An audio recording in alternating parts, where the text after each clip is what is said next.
need coffee anymore to be awake. That was awesome. So welcome to our new video. Hello, hello. Of Spiritual Tripping, where we go explore stuff that gets you to a better, happy space. And we're totally vibing. Totally. Totally vibing So right do you want now. to do the intro, because this is your awesome friend? Yes, this is Kayle Donner, my friends. And nice to be here. yeah, thank you for coming along. We were really, really excited to have you a part of this. I'm really excited. Yeah.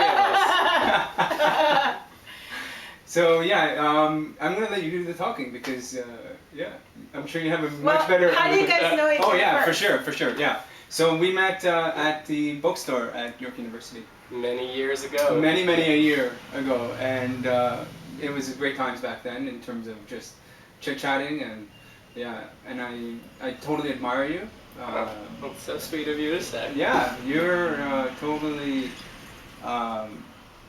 You have such broad knowledge and depth in terms of your interests. I think that's one thing I picked up from you. Like, there's more music. He's a music major. He was a music major, and you told me about music from that there's more than just pop music. Took a long time to say that, but yeah, that's what I wanted to say. Forgive me. Yeah. There's a whole world of sound out there. There you go, and that's what you're introducing to us today. So you are a drummer. Is that a correct term to use? I am into the term drummer, yeah. Yeah. What's another word that we can use? You can use whatever you want. Drummer, musician. Yeah, the skin guy. Specialist at hitting. The smack the skin guy. I really thought you were about to say smack daddy. Yeah, smack daddy. I don't know how on board with that I can be. Okay, so you were sort of drumming, and then suddenly you said, "Oh, I think I need to tune this." And of course, I looked surprised. I didn't know you could tune a drum. Gosh, where have I been? So you're about to show us how you would tune a drum. Yeah. So these drums, they're called Djembes. They sort of originate in West Africa, and this skin up top here is it's held on to the actual shell of the drum with this whole elaborate system of rope and knots, which, if I recall correctly, is called the Mali weave system, but I don't like to be quoted on too much stuff because I'm not from there and I don't know all the history. But so these this is all just one big long length of rope. It's sort of wrapped around in a certain way and then knotted into itself. So if our drum skin is starting to feel a little bit looser than we want, this is still pretty good, but I would like it just a tiny bit tighter. So there's a special knot that we tie on here, and we just feed it over two of them, under one of them, over one of them, and under two of them. Pull it all through, and we get something that looks like that. And then, magic next step, we throw our feet on there and just yank. Okay, you really have to get into those. Yeah, you gotta just rip right on it. But you see the knot kind of binds itself there, and then we've got a little bit more tension on our head of our drum. Wow. So that gets a little bit tighter. It sounds a little bit more how I want it to sound. Wow. So how did you start drumming? I started playing the sort of more standard rock and roll drum set when I was about 10 years old. Some friends and I wanted to start a band, and I didn't know how to play any instrument, and I thought it would be the easiest one to learn. And was it? Not so much. Yeah. Anyway, you get used to it. Yeah, and then how did you sort of progress from there to here? I mean, I do still play a lot of that stuff as well, but I was lucky enough in high school to have a couple of different people come in and do workshops, and then we had a West African performance group going for a while. We went around to different schools in the city and did performances as well. So that's how I first got into this. That's so awesome. And I just kept up with it when I went to music university. Wow. And did you find that that's something that you gravitated towards? It spoke to you? because I've heard that people who are artistically inclined or just are passionate about either music or dancing, that it's like, oh, the minute I did it, I was like, yeah. Did you have those moments? Or? I mean, you mentioned earlier that I'm kind of someone with a lot of interest just in music in general. I'm always into kind of exploring as much as possible, especially within the framework of percussion. I think something that really did immediately stick out to me about hand drumming in general, though, and the West African stuff I've done in particular, is just that sort of immediate body connection to the sound you're making. Right. Because even as compared to holding a stick, there's still something a little bit between your right. body and what's producing the sound. That's such a good point. It's interesting. It's a lot of our videos dealing with mindfulness. Mm-hmm. And I feel that this could be part of your sort of mindfulness, where you're connecting your mind with your physicalness of your body to a beat. You know?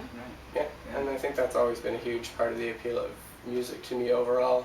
But if you're playing drumming in particular, I think because you're not thinking about pitch or all the other sort of elements of music that aren't so much a part of playing the drums, you become very, very focused on just the details of the timing. And there is something kind of from a cognition, mindfulness side of things.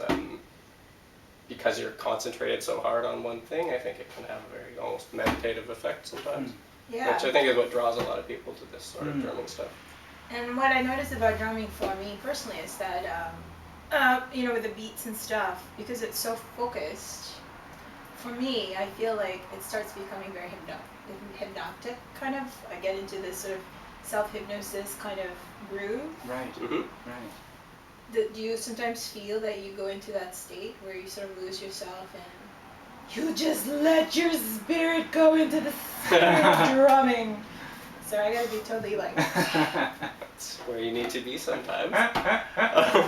And even just having a long day and going down into my basement and hopping on the drums and just playing nonstop for maybe half an hour or so, to get into a state where you're not so much actively thinking about what you're doing. You're really feeling like the sounds you're making or how you're expressing yourself are really flowing from somewhere other than your regular conscious mind, I guess. Yeah, because because you're in, can I say in medicine? No.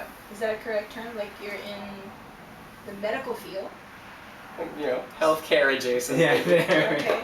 So, I discovered something interesting, guys. So late last year, I started sort of teaching myself how to do glass mosaic. So I had to break glass. Okay. And I found it very traumatic to break the glasses. I felt like, and I ended up having like a headache. Really? Yeah. Now, with drumming, is that you think it might be the same thing? It's like maybe being afraid to let go, letting loose.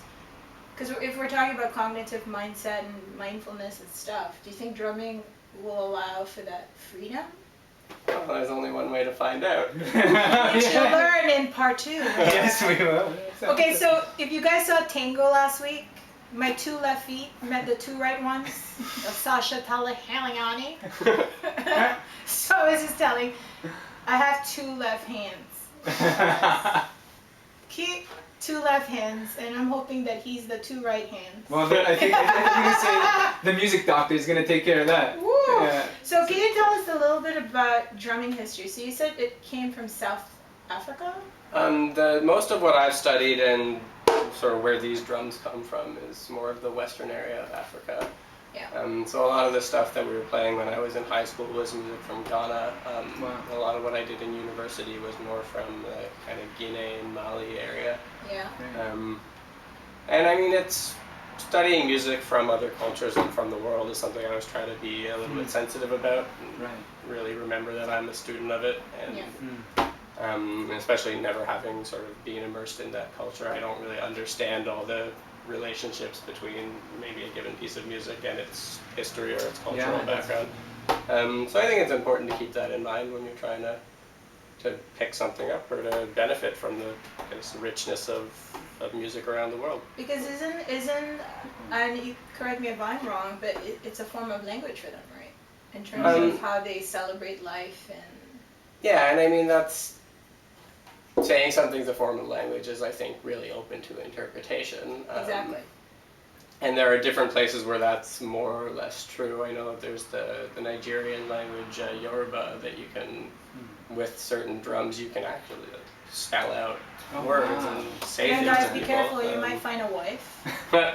Just by banging on the drum. Don't you drum. Yeah. Your wife come running out. Yeah. I'm free for marriage. No, not for me. Yeah, but that's incredible because what you're saying is that in this conversation that drumming allows you to connect with yourself, but it also allows you to connect with other people because you're learning about other cultures. Yeah, absolutely. So it's pretty remarkable what music can do. Yeah.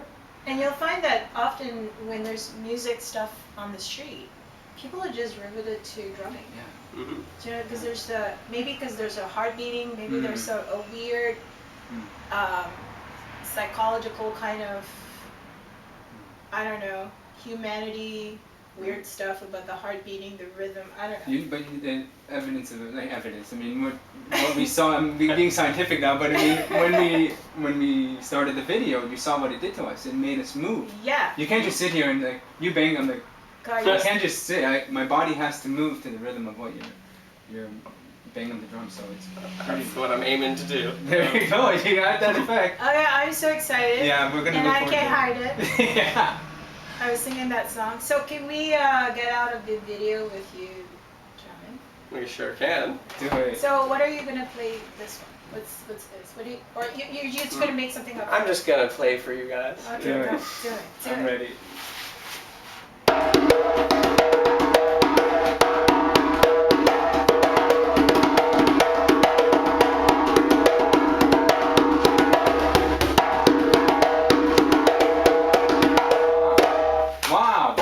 Wow. Can't get enough. I'm sorry. I can't get enough of that. Okay, aside from my dance teacher last week, I think you're my new favorite. Yeah. You've only known me for 15 minutes. I'm good at reading teachers. I am. All right, bye. I know, Bye, guys. guys. So Take see you in the care.